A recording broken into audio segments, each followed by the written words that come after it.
सरकार ने डावल को पुलिस जिला तो बनाया, अपनी तरफ से प्रयास किया, नशे को खत्म करने के लिए बॉर्डर एरिया पड़ता है, इसके लिए हम इनका धन्यवाद भी करते हैं। लेकिन उसके साथ साथ 2023 के अंदर 9707 ओपीडीज थी जो नशा छुड़वाने वालों की थी। 2024 के अंदर 13,628 ओपीडीज हो गई हैं बढ़ के। हमने स्पोर्ट्स की तरफ ध्यान देते हुए वैगी स्कीम से 31 में से 28 गांव में जहां पे जिम नहीं थे उसमें हमने जिम देने का भी काम किया है। और 2 दवाइयां जो सबसे ज्यादा नशे की बिक रही हैं, पेंटाडोल और प्रीगैबलिन, ये अभी तक एनडीपीएस के अंडर नहीं आई है, इस करके इस पे जो रोक है नहीं लग पा रही। हमने अपने इलाके के अंदर तकरीबन 63 अड्डे ऐसे हैं जो चिन्हित किए हैं जहां पे शरेआम नशा बिक रहा है सर। और उसके साथ साथ जो डी एडिक्शन सेंटर हैं उनमें 50 बेड हैं केवल, और आप लगा लीजिए अंदाजा कि ओपीडीज जो आ रही हैं वो 13,628 हैं। तो 50 बेड से कुछ नहीं होगा। और उन डी एडिक्शन सेंटर्स के अंदर धड़ल्ले से सर नशा बिक रहा है, उस पर कोई रोक नहीं है, उसकी तरफ ध्यान देना जरूरी है। और जब भी कोई नशा पकड़ा जाता है वो 3 कैटेगरीज में उसको देखा जाता है, बेशक स्मॉल क्वांटिटी हो, बेशक इंटरमीडिएट क्वांटिटी जिसमें सजा बिलो 10 साल है, कमर्शियल क्वांटिटी जिसमें जमानत भी नहीं है और सजा 10 साल से ऊपर की है। वहां पे नशा इसलिए बढ़ रहा है सर क्योंकि जो पुलिस प्रशासन है वो अगर कोई कमर्शियल क्वांटिटी में पकड़ा जाए तो उसका नशा कम दिखाकर पैसे लेकर और नशे को आगे वापस स्मगलर को बेचने का धड़ल्ले से काम चल रहा है सर।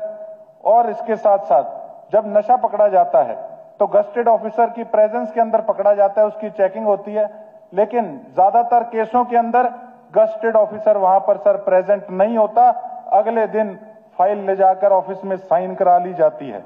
उसके साथ साथ जो सप्लायर है अगर अपने किसी गुर्गे को नशा देता है बेचने के लिए तो वो जब पकड़ा जाता है सिर्फ बयान होता है सर, इसीलिए उसको आसानी से जमानत मिल जाती है, ना तो उसके एविडेंस कलेक्ट किए जाते और ना ही मेन सप्लायर तक पहुंचा जाता। उसके साथ साथ जो ड्रग इंस्पेक्टर का काम होता है सर, किसी भी मेडिकल के अंदर कितना स्टॉक पीछे से आया और कितना आगे बिका, उनका स्टॉक रजिस्टर अभी तक सही ढंग से चेक नहीं हो पा रहा। इसलिए ये जो गोलियों वाला सिस्टम है, जो नशे की गोलियां बिक रही हैं, ये मेडिकलों पे धड़ल्ले से बिक रही हैं, इसकी तरफ सर थोड़ी सख्ताई बरतनी बहुत जरूरी है। क्योंकि अब ये तो मार करने लग गया, हमारी जो स्कूल्स हैं, जो कॉलेजेस हैं, उनके आगे भी ये जो इनके गुर्गे हैं शरेआम जा जाकर मेडिकल के नशे गोलियां बेच रहे हैं। और जहां पीछे मेडिकल से लेकर आते हैं उन पे अभी तक कोई सख्ताई हमारे जो लोकल ड्रग इंस्पेक्टर और जो ऑफिसर्स हैं वो इस पे अभी तक गंभीर नहीं है सर। उसके साथ साथ जो भ्रष्टाचार का मैटर है, इसके अंदर मैं एक बात जरूर कहना चाहूंगा कि सर पिछले कुछ सालों के अंदर हमारी सिरसा का ये हालात नगर परिषद के हो गए थे कि ऑटो मार्केट की जो मेन सड़क हमारी बनी है वो तकरीबन 1.5 महीने में सारी सड़क सर टूटने लग गई। उसके बाद हमने एक गली पकड़ी, रोड पकड़ी तरसेम वाली, वार्ड नंबर 24 पुराने की। उसका सर 3 बार वो गली बन चुकी कागजों के अंदर, पर जब धरातल पे जाके चेक किया गया तो गली नहीं बनी हुई थी। उसके साथ साथ एक हमारे भादरा पार्क का टेंडर हुआ था जिसके काम की तिथि समाप्त हो चुकी थी, 46 लाख का ठेका था सर। जब जाके उसको चेक किया गया तो ठेके के अंदर उसको 3 साल की मेंटेनेंस का समय दिया गया। जब चेक किया गया तो उसके अंदर सर 46,000 का भी काम नहीं हुआ था। चेक करने के बाद अगले दिन ठेकेदार ने अपना काम शुरू कर दिया। उसके साथ साथ एक हमारे हाउसिंग बोर्ड का पार्क है सर, 26 लाख के करीब वहां पर पैसा उस पर खर्च होना था, बच्चों के झूले तक लगने थे, लेकिन ये प्रशासनिक अधिकारी झूलों के पैसे तक खा गए। 26,000 का काम भी वहां नहीं था, मौके पर जाके उस चीज की चेकिंग करी गई सर। उसके साथ साथ भगत सिंह स्टेडियम का एक ठेका हुआ था स्टेज को एक्सटेंड करने का, जब वो जाके चेक किया गया अभी ठेका नहीं खुला था और पहले ही उसका काम शुरू हो गया सर। सफाई कर्मचारी जब चेक करे गए, हमारे 31 वार्ड थे, अब 32 बने। 31 वार्डों के अंदर औसत आती है, एक वार्ड के अंदर तकरीबन 10 से 12 सफाई कर्मचारी लगते हैं, तब जाके वार्ड की सफाई होती है। अब आप लगा लीजिए अंदाजा कि जिस दिन मैंने सफाई कर्मचारी सर चेक किए तो 150 सफाई कर्मचारी कम थे सर। 150 सफाई कर्मचारी अगर कम होगा तो आप समझ सकते हैं कि शहर की सफाई किस प्रकार से होगी।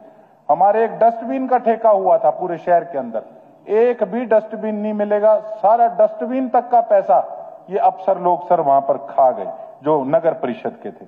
कैमरे का ठेका हुआ, कोई उसकी मेंटेनेंस नहीं, शहर का एक भी कैमरा नहीं चल रहा। उसके साथ साथ यूनिपोल का ठेका, आप सर सोच नहीं सकते कि 20 साल का ठेका इन्होंने अपना लगा दिया, और 20 साल का ठेका तो किसी प्रकार से कोई लगा ही नहीं सकता।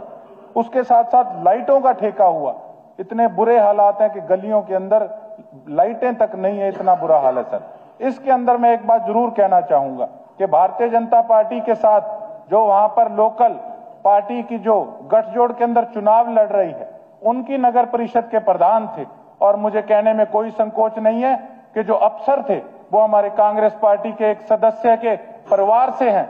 वो बेशक ऑफिसर कांग्रेस पार्टी से संबंधित उनके हमारे विधायक के कोई परिवार से हो, और बेशक कोई भी बीजेपी के साथ सहयोगी दल का प्रधान हो, ये रली मिली करके सर इन्होंने हमारे सरसा के लोगों का करोड़ों रुपया खाने का काम किया है। इस पे सर सख्ताई से इसको फेस किया जाए इन चीजों को। बेशक वो नशे की बात है, बेशक वो ये भ्रष्टाचार की बात है, कमेटी बनाकर सर इस पे जांच की जाए। बहुत बहुत धन्यवाद।